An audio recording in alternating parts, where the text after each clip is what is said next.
자, 그럼 이번엔 그 종목들, 이렇게 고민인 그 종목들을 몇 개 올려주신 거에 대해서 한번 살펴볼게요. 일단 SK이노베이션 얘기가 먼저 나왔네요. 네. LG하고 아직 합의가 아직 안 됐죠? 지금 합의가 안 됐고, 지금 이제 시장에서는 SK 이노베이션이 그래도 이제 LG하고 좀 합의하지 않을까, 이런 기대감들은 되게 좀 높은 것 같아요. 근데 이제 오늘도 좀 많이 빠지는데, 일단 뭐 최근에 SK 이노베이션 LG와 이 ITC 결과, 이제 소송 결과가 나왔는데, 거의 뭐 명백한 영업비밀 침해다. 어떻게 보면 좀 도둑질한 거랑 똑같다. 약간 그런 식으로 나와가지고 투자자들이 좀 충격을 받았던 것 같긴 해요. 근데 이제 10년간 이제 어떻게 보면 미국에서 영업 금지인데, 결국 풀 수 있는 방법은 양사가 일단은 합의하는 수밖에 없고, 합의하려면 일단은 SK 이노베이션이 졌잖아요. 그러니까 이노베이션이 좀 더 양보하는 수밖에 없는 것 같아요. 그러니까 금액차가 되게 큰가 보더라고요. 그 LG화학은 3조 이상 정도 생각하는 것 같고, SK 이노베이션은 1조 이상은 좀 어려울 것 같다. 근데 결국엔 지금 합리적으로 봤을 때는 2조 원 정도 수준에서 합의한다면 그 정도 되지 않을까. 일단 이렇게 생각을 하는데, 이번 달까지 좀 시간은 남아 있으니까 그 전에 좀 양사가 합의했으면 좋겠고, 뭐 지난 주말에 보니까 한 채널에 그 정세균 국무총리도 나오셔가지고 이거 질문 얘기하시더라고요. 그래서 뭐 정치인이 어떻게 할 수 있는 건 아닙니다. 간섭할 수는 없으니까. 근데 국익을 위해서는 좀 합의하는 게 맞지 않냐. 압력인데, 그거. 네. 근데 그런 식으로 얘기를 하시는 거 제가 방송을 봤는데, 어쨌든 지금 이거는 한국, 뭐 국익 입장에서 사실 합의하는 게 당연히 좋고, 우리나라 배터리가 지금 LG화학이 그 조지아 공장이, 아니 그 오하이오에 GM하고 같이 합작사를 설립해가지고 미국에 지금 공장이 있단 말이에요. 그 공장이 지금 뭐 앞으로 더 증설도 한다고 하는데, SK 이노베이션이 조지아에 이제 건설을 하면 한국 기업들 두 개가 어떻게 미국 시장을 적극적으로 공략할 수 있어요. 왜냐하면 미국에 지금 공장 있는 회사가 거의 파나소닉하고 LG화학밖에 없거든요. 근데 파나소닉은 그렇게 증설을 많이 안 합니다. 적극적이지가 않아요. 결국 LG하고 SK가 지금 뛰어든 건데, 양사가 합의만 잘 되면 미국에서 영업을 엄청나게 할 수가 있어요. 그렇게 되면 미국 시장이 지금 이제 전기차 이제 시작하거든요. 유럽은 이미 시작했고, 미국은 전기차 준비를 못했어요, 그동안. 근데 바이든 대통령은 이제 적극적으로 그걸 하려고 하는 거니까, 그렇게 본다면 상당히 이 양사만 합의가 되면 의미 있는 뭔가 좀 매출이 나오지 않을까, 이렇게 보여지고, 미국 바이든 대통령 입장에서도 사실 미국에 공장 지어주는 건 되게 고마운 일이거든요. 그렇죠. 그러니까 만약에 근데 이노베이션하고 이게 합의가 안 돼가지고 공장이 사실 없어질 수도, 문 닫아야 돼요. 이 상태. 그러니까 이대로라면 그렇죠. 네, 문 닫아야 됩니다. 그러면 거기에 한 3조인가 4조 들어갔거든요. 고용 인원 다 없어져 버립니다. 그러니까 참 미국도 법대로 하면 해야 되는데 딜레마인 것 같아요. 그래서 일단 3월 말까지는 좀 염두에 두시되, 시장에서는 일단 그래도 좀 합의하는 쪽으로 좀 생각은 하고 있다, 이렇게 보고 있기 때문에 조금 더 지켜보시는 전략 필요할 것 같습니다. 네. 지금 지금 지주사들이 전반적으로 빠지고 있는 모양인데, SK, LG, 한화. 근데 네. 이제 그 중에서도 SK에 대한 질문이 좀 더 많네요. 네, 왜냐하면 이제 SK가 물론 이제 여러 가지 요새 좀 그룹사들은 안 좋은 것들이 있어요. 이노베이션 그 배상 문제도 좀 있고, 근데 사실 이제 SK 이노베이션이 전체에서 차지하는 게 한 30% 정도 되거든요. 절대적인 건 아닙니다. 그래서 그 부분이 일단 반영은 되고 있어 좀 빠지는 것 같고, 그 다음 두 번째가 그 SK 네트워크스 최신원 회장 비자금 문제 때문에 지금 이제 구속됐는데, 그 회장이 또 SKC 재직 시절에 뭐 비자금 조성해가지고 좀 검찰 조사 들어간 것 같더라고요. 근데 이제 횡령 비리 혐의 때문에 SK 네트워크스하고 SKC가 거래 정지가 돼 있어요, 지금. 그래서 SKC도 15일 동안 지금 최대 거래를 못 하게 됩니다. 그러니까 이게 참 우리나라 기업들의 고질적인 문제가 또 나왔어요. 이 거버넌스 이슈가. 네. 참 이게, 근데 물론 이게 지금 나온 문제는 아니고 2015년 전에 있던 겁니다. 그래서 투자자, 주주분들 입장에서 좀 화가 많이 나실 거예요. 왜냐하면 그렇죠. 지금 경영진이 잘못한 것도 아니고, 옛날 경영진이 잘못한 거 가지고 또 이렇게 거래 정지까지 당하니까 좀 뿔이 나셨겠지만, 이게 법이니까 어쩔 수 없는 것 같아요. 근데 펀더멘탈 이슈는 전혀 없어요. 그리고 SK도 이 SKC 문제 때문에 약간 그룹사 지난 금요일 압수수색 들어간 것 같아요. 제일 리스크가 큰 거는 최태원 회장까지 이거 수사 들어온 거 아니냐, 이러면 좀 리스크가 클 수 있는데, 최태원 회장은 그 관계 대상이 아니라고 합니다. 그렇기 때문에 그 SKC, SK 네트워크스 비자금 관련해서만 압수수색 들어갔기 때문에 영향은 크지 않을 것 같아요. 뭐 최악이라고 하더라도 큰 영향은 없을 것으로 보이고 펀더멘털 이슈는 전혀 아니거든요. 그 예전에도 삼성 바이오로직스 혹시 기억나세요? 그때 상장 폐지당한다 그치. 그래가지고 거래 정지당한 적 있잖아요. 그때 거의 난리가 났었죠. 네, 진짜 이거. 지금 생각해보면 어. 정말 뭐라지 상전벽해라고 해야 되나? 네. 근데 그때가 사실 주가가 최바닥이었죠. 그 후로 이제 주가가 한 3배인가 4배 올랐는데 역시 뭐 마찬가지지만 펀더멘털 이슈는 전혀 아니거든요. 중요한 건 SK든 이노베이션이든 SKC든 간에 과거에 그런 거는 과거에 있었던 일이고 앞으로 이 기업들이 돈을 벌 거냐가 중요한 거거든요. 그런 면에서는 전혀 지금 이상은 없는 그림이고 투자 잘하고 있으니까 저는 지금 좀 괴로우시더라도 오히려 지금은 오히려 비중 확대하는 게 맞지 않나. 왜냐면 기업의 가치에 큰 훼손을 줄 이슈는 아니기 때문에 그리고 어차피 지나갈 이슈거든요. 일회성 이슈니까 지금 오히려 좀 역으로 이 공포를 이용해서 좀 비중 확대하는 게 좀 맞지 않나. 근데 시장이 또 안 좋으니까 좋을 때는 사실 좀 묻히는데 시장이 안 좋으면 또 이런 기업들이 더 부각은 되거든요. 맞아요. 그래서 지금은 오늘까지는 좀 하락은 좀 어쩔 수 없는 상황이다라고 좀 생각하시면 좋을 것 같습니다. 네. 사실 SK가 그 ESG 경영한다고 네, 그동안 맞습니다. 참 기업 이미지를 높이기 위해서 맞아요. 많은 돈과 시간과 노력을 썼는데 그냥 한 방에 그냥 갑자기 뭐 그 옛날 그 CEO 때문에 그러니까. 사실 SK CEO도 아닙니다. 그 최신호 회장은 네트워크스 회장이거든요. 그래서 큰 상관은 없는데 어쨌든 이제 같은 SK다 보니까 엮여버린 것 같아요. 그렇지만 어쨌든 저는 개인적으로 그 이재용 부회장도 그랬잖아요. 결국 구속됐지만 그게 뭐 잘못이다 아니다를 떠나서 털 건 털고 가는 게 맞는 것 같아요. 뭐가 됐건 간에 뭐 과거에 했건 현재 했건 상관없이 터는 게 기업 입장에서도 좋고 주주들도 찝찝한 거 안고 가는 필요가 전혀 없거든요. 그러니까 당장 주가에는 부정적이더라도 그런 거 털고 가는 게 훨씬 나중을 봤을 땐 좋은 거니까 이거를 어떻게 보면 전화위복의 기회로 여러분들이 생각하시면 좀 좋을 것 같아요. 네. 네. 이 SK에서는 어떤 공식 입장은 나온 거 없는 거죠? 네, 아직은 없고 이제 압수수색이고 그리고 SK가 대상은 아니에요. SKC하고 네트워크스가 둘이 이제 두 회사가 대상이고 그 두 회사는 지금 거래 정지 상태예요.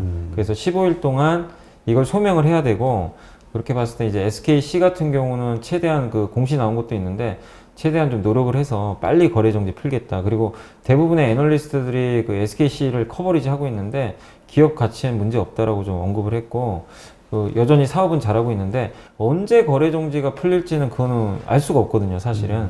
그래서 조금 그 뉴스들은 앞으로 한 2주 정도는 잘 체크해 보셔야 될 것 같습니다. 네.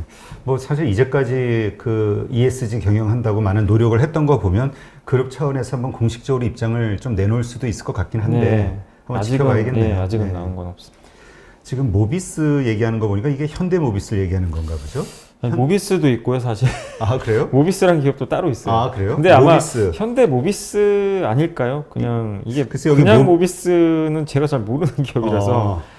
그럼 뭐 일단 뭐 현대 모비스로 예, 한번 해보죠. 왜냐면 제가 그냥 모비스는 잘 모릅니다. 물론 제가 그냥 답변드리기 좀 어렵고 네. 근데 현대 모비스는 그냥 최근에 주가 별 변동은 없어요. 근데 이제 요새 현대차, 기아차, 모비스가 애플카 이슈가 소멸되고 좀 힘이 없잖아요. 그렇죠. 그거로 좀 빠지고 있는데 주가 뭐 현대모비스 30만 원에 지지받는데 아니 뭐 이렇게 좀 시들시들 할 때 저는 오히려 매수 기회가 아닌가 일단 이렇게 생각은 하고 있고 그리고 기업 가치가 변한 건 전혀 없잖아요. 현대차 그룹이 여전히 잘하고 있습니다. 그리고 뭐 전기차 아이오닉 5도 뭐 예약 판매 거의 다 완판이 됐고 지금 좋은 그림이에요. 여전히 좋은 그림을 가고 있고 다른 글로벌 유수의 뭐 자동차 메이커나 빅테크 기업들이 현대차를 되게 부러워해요. 왜냐면 이 플랫폼을 다 갖춰놓고 있고 대량 양산 경험도 있고 지금 시장이 원하는 게 다 하나씩 있어요. 양산 경험 있죠. 그 다음 플랫폼 가지고 있죠. 그 다음 미국에 공장 있느냐도 되게 중요하거든요. 미국에 대규모 공장들이 있어요. 예. 그런 것들이 다 갖춰진 기업이니까 거기다 주가 비싸냐 PER 10배들이 다 안 돼요. 그래서 그리고 기존 자동차로 돈을 일단 잘 벌어요. 현대기아차 뭐 최근에 뭐 그 제너시스도 워낙 잘 팔리니까 그래서 모든 조건들은 지금 다 갖춰져 있는데 다만 지난 1월 달에 너무 애플카 이슈로 주가 급등해 가지고 그 후유증으로 좀 최근에 쉬고 있다 그렇게 보시면 좀 좋을 것 같고 한 가지 이제 좀 현대차는 고민이 그거 같더라고요. 제가 주말에 뉴스들 이렇게 검색해 보니까 노조와의 문제 뭐냐면 워낙 강성이다 보니. 아이오닉 5가 나오면 그 밑에 들어가는 하청 업체들이 되게 힘들어져요. 부품 수가 엄청 줄어들어요. 엔진이 필요 없고 사실 변속기도 거의 필요 없거든요. 그러면 이제 기존에 내연기관을 담당하던 하청업체들이 되게 많잖아요. 그 회사들은 이제 일감이 없어져요. 장기적으로. 노조 입장에서도 일거리가 점점 없어집니다. 전기차가 되면 공정이 되게 단순해지고 이 조립할 때도 되게 단순 조립이 들어간대요. 그러면은 노조들이 할 부분이 조금씩 없어진단 말이에요. 그래서 아마 노조 입장에서 그때 아까 제 주말에 기사 보니까 좀 불편해하는 시각도 좀 있는 것 같더라고요. 그렇지. 예, 아무래도 자기 일자리 문제가 있다 보니까. 근데 이거는 지금 어쩔 수 없는 것 같아요. 지금 대세가 전기차로 가는데 단지 노조 문제 때문에 예, 이 흐름을 거슬러 가지고 현대차는 이제 전기차 안 하겠습니다. 이건 말도 안 되는 얘기잖아요, 사실은. 그럼 아예 회사 망하겠다는 거고. 그렇기 때문에 노조랑 타협은 좀 잘해야 될 텐데 현대차의 고민은 좀 그거 같아요. 이게 좀 잘 조율을 해서 어느 정도 좀 잘 풀어야 될 것 같긴 하는데 그 해결 과정까지는 좀 불협화음은 좀 불가피하니까 이거는 뭐 어쨌든 경영진이 잘 해결하기를 좀 우리가 좀 기대하는 수밖에 없는 것 같고 분명하게 방향은 맞습니다. 현대차, 기아차가 지금 전기차, 자율주행차, 그 다음에 뭐 드론 택시 같은 이런 쪽으로 방향을 잘 잡아서 나오고 있고 또 현대차가 잘하는 게 그 수소 쪽 지금 잘하고 있잖아요. 수소 뭐 트럭이라든가 또 수소 선박도 만든다는 얘기가 있더라고요. 뭐 요새 갑자기 수소가 떠오르고 있어가지고. 뭐 그거 아마 현대 글로비스가 담당할 것 같긴 한데 그런 쪽으로 지금 미래 청사진은 잘 그려나가는데 문제는 그게 당장 돈은 안 돼요. 그래서 현대차가 저는 매력 있다고 생각하는 게 대부분의 이렇게 기업들 보면요. 미래 성장 가치가 있는데 현재 돈을 못 벌어요. 그런 기업이 많은데 현대 기아차는 지금 돈을 벌면서 그걸 하고 있어요. 현금 흐름이 좋잖아요. 돈을 잘 버니까. 그래서 그 과정에서 아직은 과도기지만 현대 기아차는 나름대로 잘하고 있기 때문에 뭐 모비스 갖고서 너무 여러분들 걱정할 필요는 없지 않을까 저는 생각하고 있습니다. 네. 지금 뭐 어떤 분이 그 현대차 매장을 갔더니 차가 뭐 완판이 돼가지고 없다고 안심하라고. 아니 저도 그 요번에 그 딜러분들이 그런 얘기 하시더라고요. 뭐냐면 제너시스 GV80 있잖아요. 그 타이거 우즈가 탔던 거. 아, 그거 사고 나서 뉴스 보도됐잖아요. 더 물량이 없어져 버렸대요. 그게 또 홍보가 됐고. 예, 완전 홍보돼가지고 예전에 그 조용필 씨가 기억나세요? 옛날에 벤츠 타고 다니다가 사고 나가지고 사람들 다 죽은 줄 알았는데 안전한 거예요. 그때 그래서 벤츠가 벤츠 타면 안전하구나. 그래서 우리나라에서 벤츠는 안전 이랬는데 약간 이제 그때 데자부처럼 GV80도 약간 그런 느낌이 있는 거예요. 왜냐면 사람들이 아직은 우리 국산차에 대한 인식이 좀 그런 건 있거든요. 그거 요새 잘 맞는 건 아닌데 안전한가? 안전하면 사실 뭐 대부분이 볼보 막 이런 거 생각하잖아요. 그렇죠. 근데 GV80은 그걸 일단 보여줬어요. 아니 타이거 우즈가 안 죽었네. 그러니까 이제는 안전하다는 인식까지 드니까 더 이렇게 뭐 어떻게 보면 이제 구매를 하시는 것 같아요. 그래서 워낙 인기도 있었지만 자동적으로 그냥 홍보 효과가 된 것 같아요. 그래서 기존의 내연기관 너무 잘하고 거기서 어쨌든 플랫폼만 바꾸면 전기차 되는 거거든요. 그러니까 이 경쟁력이 저는 어디 안 간다고 생각합니다. 테슬라 주주분들한테 정말 죄송스러운 얘기지만 테슬라 주가가 요즘에 빠지는 이유 중에 하나가 금리 때문은 아니에요. 제가 이게 그 기사들 보니까 금리 플러스 뭐가 있냐면 미국에 드디어 전기차 전쟁이 펼쳐질 거라는 얘기가 있어요. 왜냐하면 그동안 테슬라 혼자 날아갔어요. 나머지 업체들은 안 팔았어요 거의. 이번에 포드, GM 나오고 만약에 여기에 현기차도 뛰어들면 미국 시장에 그러면 이제 완전히 춘추전국 시대가 펼쳐질 수 있거든요. 그럼 테슬라 입장에서는 기존에 혼자만 놀다가 갑자기 경쟁업체에서 뛰어드니까 그러면 이제 우리가 그걸로 밸류에이션 할인 들어간다 그래요. 그래서 테슬라 주가 좀 빠지는데 물론 저는 테슬라가 1등 하는 게 뭐 그대로 유지한다고 생각은 해요. 워낙 선도 업체니까. 근데 문제는 그런 거죠. 자동차 회사들의 강점은 뭐냐? 플랫폼은 약하지만 자동차 하나는 잘 만들어요. 그잖아요. GM, 그렇죠. 포드, 아니 업력이 얼마나 오래됐습니까? 원래 그게 전문인데. 네, 현대차도 그것만 하던 회사들이에요. 그 회사들이 마감은 또 얼마나 잘합니까? 인테리어 같은 거.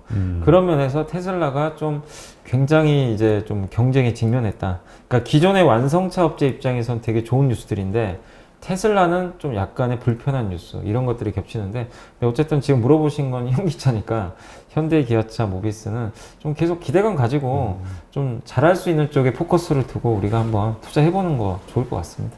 근데 이 자동차 업체들의 그 큰 수익원 중에 하나가 사실 할부금융이잖아요. 네, 할부금융이죠. 근데 지금 금융주들이 지금 상승하고 네. 있는 게 아마 금리 상승에 대한 기대감 때문인가 보죠. 지금 많이 오르고 있는 것 같은데. 일단은 금융주 올라가는 배경은 되게 몇 가지 있는데 제가요 이제 2주 전부터 보고서를 딱 보니까 보고서를 이렇게 자주 보면요 이게 보여요. 뭐가 보이냐면 애널리스트들의 톤이 보여요.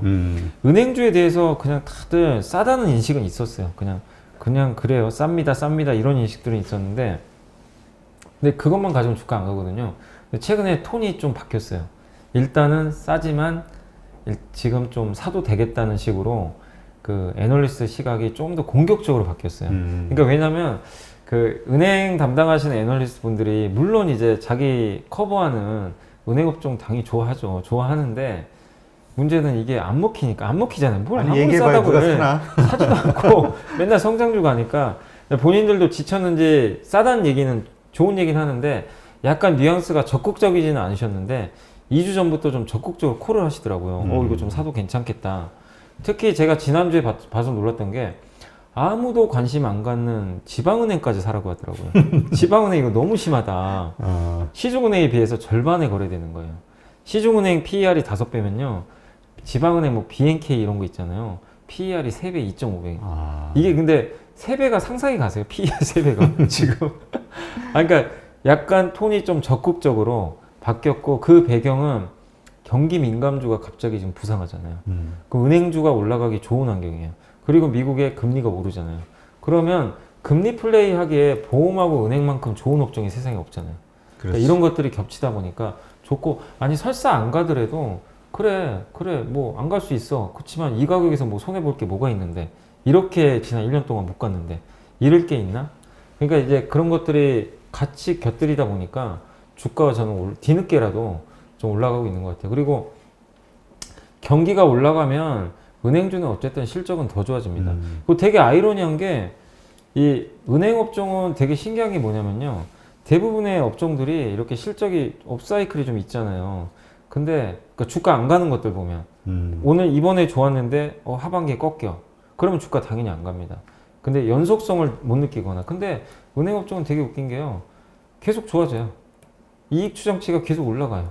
올라가는데도 주가가 안 가는 참 거의 유일한 업종인 것 같아요. 그만큼 한국의 은행주는 그냥 공기업이라고 생각하시는 것 같아요.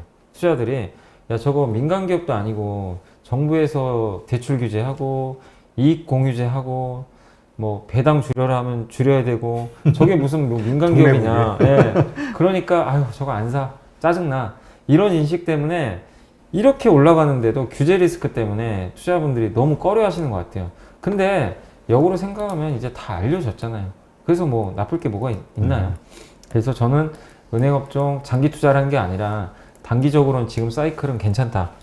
다만 은행주 투자하신 분들은 혹시 장기 투자하신 분들은 이건 고민해 보세요. 카카오뱅크가 이제 상장을 하는데 그렇죠. 여기서 저도 카카오뱅크 자주 쓰거든요. 아니 저 원래 안 썼어요.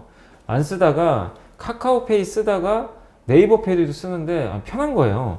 그래서 카카오뱅크를 한번 이제 저도 한번 그 생각을 해봤죠. 그랬더니만 아니 생각보다 카카오뱅크도 이게 되게 잘 돼 있더라고요. 그러니까 이런 거죠. 굳이 내가 시중은행 써야 되나? 카카오뱅크 써도 이렇게 편한데? K뱅크 써도 이렇게 편한데? 그러니까 사람들의 그런 인식이 확대되면 특히 젊은 층들은 더더욱 이쪽으로 몰릴 수가 있어요. 그러니까 은행의 고민은 그거 같아요. 시중은행끼리의 이제 경쟁이 아니라 핀테크 기업과 경쟁을 해야 되니까 여기서 뭔가 은행만의 장점을 확실히 보여줘야 돼요. 우리가 핀테크 기업보다 이게 훨씬 좋습니다. 이거를 못 보여주면은 계속 할인을 받아야 돼요.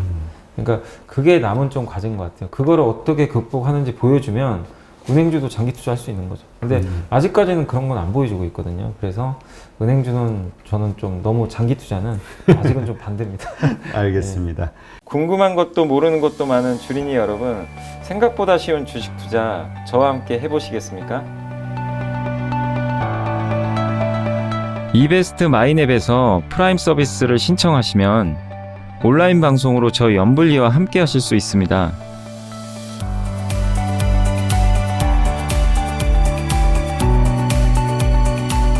프라임 서비스를 신청하시려면 이베스트 마이앱 어플 설치 후 다이렉트 계좌 개설 메뉴에서 계좌 개설을 진행해 주세요. 다이렉트 지점 선택은 필수입니다. 마지막으로 이벤트 코드란에 연불리를 입력하시면 주식 상품권 10,000원을 화요일에 지급해 드립니다.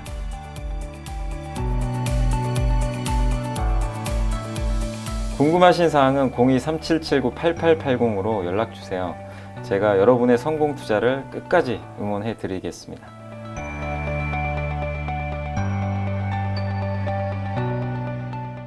지금 이런 질문이 하나 올라왔어요. 오늘 네이버하고 카카오가 좀 많이 빠지고 네. 있나 봐요. 그러니까 당분간은 이제 가치주 장세로 가야 되는 거 아니냐. 아까 초반에도 얘기하셨던 어떤 종목 장세 네. 이야기 하셨잖아요. 네. 그러니까 이제까지 우리가 주도했던 성장주보다는 앞으로 가치주 쪽에 집중을 해야 되는 것이냐. 이제 이런 질문을 주셨네요.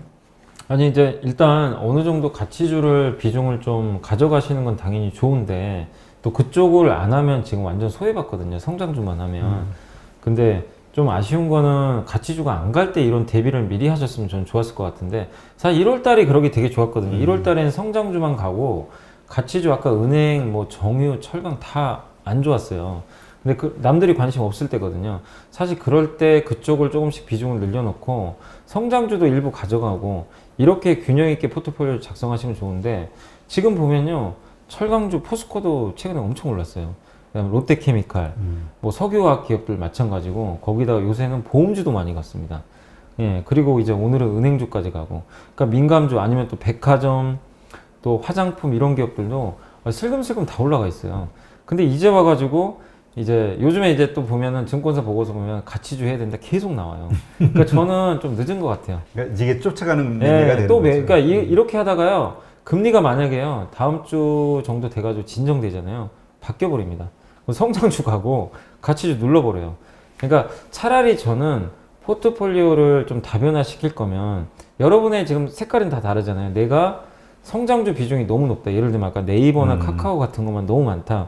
그거를 지금 줄여가지고 은행주 사라 이건 아닙니다. 근데 혹시라도 한 번의 기회는 온다고 생각하거든요.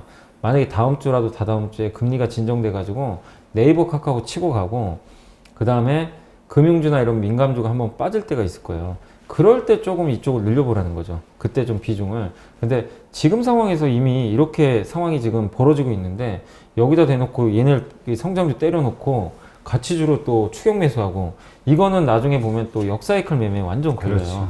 그래서 저는 그런 매매는 바람직하지 않다. 그리고 저는 계속 강조드리지만 금리 때문에 너무 성장주를 버리지는 않으셨으면 좋을 것 같아요.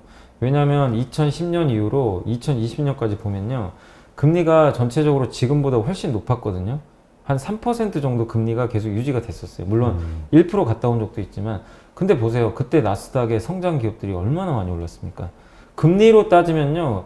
그때가 더 높아요. 높은 금리였는데도 훨씬 주가 상승이 나왔어요. 무슨 얘기냐면 금리가 상승을 해도 그 성장 기업들이 현금도 창출을 하면서 그 금리 상승률을 뛰어넘을 정도의 성장이 나오다 보니까 인정을 한 거거든요. 그러니까 저는 네이버나 카카오를 보면은 이 기업들이 좀 돈이 없나요? 돈 엄청나게 많이 벌고 있죠, 만들어요. 또. 과거의 성장주랑 달라요. 과거 성장주는 뭐냐면 금리에 왜 취약하냐면 지금 돈을 못 벌기 때문에 그래요. 돈을 못 버니까 조달금리 문제도 발생할 거고 또 현금으로 할인이 들어가는 거죠. 미래 가치를 땡겨오니까. 근데 네이버 카카오는 지금 돈도 많이 버는데 앞으로도 더 잘 벌어요. 그러니까 금리에 그렇게 민감도가 높은 기업들이 아니거든요. 근데 단지 금리가 올라가니까 약간의 뭐 지금 조정이 나올 수는 있지만 이 기업들을 제가 이렇게 좀 급락할 때 굳이 벌어야 되나 저는 그런 생각합니다. 과거에 미국의 나스닥이 그랬거든요. 금리 올라가도 나스닥이 계속 오히려 다우보다 더 많이 올라갔어요. 그래서 그건 과거 데이터가 다 증명들을 하고 있기 때문에 여러분들이 너무 이분법적으로 생각 안 하셨으면 좋겠어요. 성장주다, 가치주다 그러지 마시고 단기적으로 해야 가치주가 훨씬 유리합니다. 그건 당연합니다. 근데 호흡을 좀 길게 본다면 성장주에서도 계속 성장하는 기업이 뭐 가능할 것 같아요. 예를 들면 반도체 같은 거, 자동차 계속 앞으로 더 성장한다. 그럼 흔들리지 마세요. 금리 때문에 빠지면 저는 오히려 더 좋은 기회 같고 가치주 지금 금리 때문에 올라가잖아요. 근데 가치주도 나눠 생각해야죠. 하반기에 좋아질 거, 하반기에 나빠질 게 있어요. 그럼 구분하시라는 거죠. 그러니까 가치주의 단점은 뭐냐면 성장주랑 다르게 이렇게 가는 사이클을 우리가 확신을 못 해요. 그러니까 은행주가 이렇게 가는 사이클인지 아니면 정유주 제가 물어보면요. 대부분 그래요. 고개를 갸우뚱해요. 지금 좋은 거 알겠는데 하반기에 이렇게 되나? 이렇게 되나? 몰라요. 확실히 알 수 못해요. 없죠. 정유주는 알 수 없지. 솔직히 모르잖아요. 어떻게 될지. 유가 따라 또 왔다 갔다 하니까. 그러니까 그런 기업들은 제가 봤을 때는 이게 같이 주니까 지금 좋지만 하반기에 안 좋아지면 어떡할 거냐 이거죠. 확신을 못 하잖아요. 왜냐하면 사이클 산업이니까. 그래서 너무 이분법적으로 생각하지 마시고 가치주에서 성장주가 될 것도 있고 성장주인데 성장 못해서 가치주가 될 것도 있어요. 그러니까 저는 중요한 건 금리보다 앞으로가 더 중요하다. 이 기업이 얼마나 돈을 그렇죠. 벌지. 그 자체 기업의 성장성에 좀 더 주목하셨으면 좋겠어요. 그래서 금리 때문에 그 성장성이 가려져서 지금 이렇게 빠지거든요. 그 기업들이. 그럼 기회 아닌가요? 그러니까 저는 좀 그렇게 한번 투자를 한번 해보시라고 말씀드리고 싶습니다. 네. 하여튼 뭐 추격 매수 해가지고 재미 본 분들 별로 없으시잖아요. 네. 항상 그러니까 물리게 지금은 되니까. 그러니까 저도 느끼는 게 1월하고 지금 완전히 반대예요. 1월에는 성장주만 올라가고 가치주 빠지니까 다 그래요. 아, 저 가치주 안 가는데 이거 팔고 얘로 갈아타면 안 될까요? 근데 지금 정반대예요. 이제는 성장주 팔아야 된다는데 가치주 사면 안 될까요? 그때랑 너무 데자부 같아서 저는 항상 남보다 먼저 움직여야 된다고 생각하거든요. 좀 먼저 생각도 하시고 남들 따라가는 거 뒤늦게 쫓아가서는 절대 돈 못 번다고 생각합니다. 사람 중에 하나이기 때문에 지금은 좀 오히려 역발상 투자가 좀 필요하다라고 좀 말씀을 드리고 싶습니다. 네, 알겠습니다.